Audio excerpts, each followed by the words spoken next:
Hello relatives, welcome to this week's Schlagbait for the week, August 2nd, 2010, entitled Pilgrim's Wisdom. At the recent Oregon Country Fair, I had the opportunity to visit again with my friend and sister, Agnes Pilgrim. Grandmother Agnes is a renowned spiritual leader and keeper of the sacred salmon ceremony for her people, the Siletz Indians of Oregon. My sister is an 83-year-old great-great-great-grandmother, and she is also the chairperson of an international group called the 13 Indigenous Grandmothers, and they travel the globe praying for the healing of the earth and all of its creatures. The grandmothers have prayed with the Dalai Lama, they've prayed at the Vatican, and wherever they go, they speak of the dangers of a materially driven culture that exploits the earth and threatens the survival of lands and plants and ways of life of indigenous people. We sat in the shade while drinking morning coffee at the fair, and as is the custom with a younger brother, she has the license to tease me at virtually any opportunity. When she looked at me, she said, "What's with those ski poles?" I told her that I have a bit of a balance problem, especially at nighttime. But they help me get around the dirt paths, and in the dark it keeps me upright. And she said, "Why don't you just use a cane?" And I responded that I thought I looked better walking with the poles.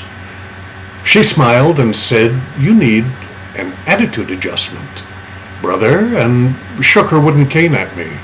She said, "I call this my attitude adjuster. I reach out to my grandkids if they need a reminder to change their behavior." And then she poked at my leg and said, "Get rid of the poles.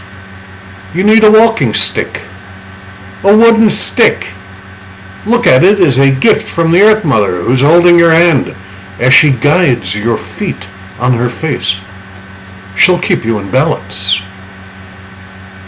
And before we broke camp at the end of the 3 days, she blessed me, fanned me with her eagle feathers, asked the Great Spirit to watch over me as I continued to walk this path of life. And when she finished, we hugged, and she whispered in my ear, "You can walk with a cane and still be a man." I thought I was coming to fair to address the audience, but I was really coming to fair to listen to my older sister share her wisdom. In spite of all the reminders, it's still difficult for me to let go of my preconceptions about how I ought to look as I age and how it is I ought to behave and even walk. And every time I think I've got it, something happens to remind me of how full of it I am. Nobody gets it. We are always getting it. So stay connected to your relatives. Listen to their wisdom.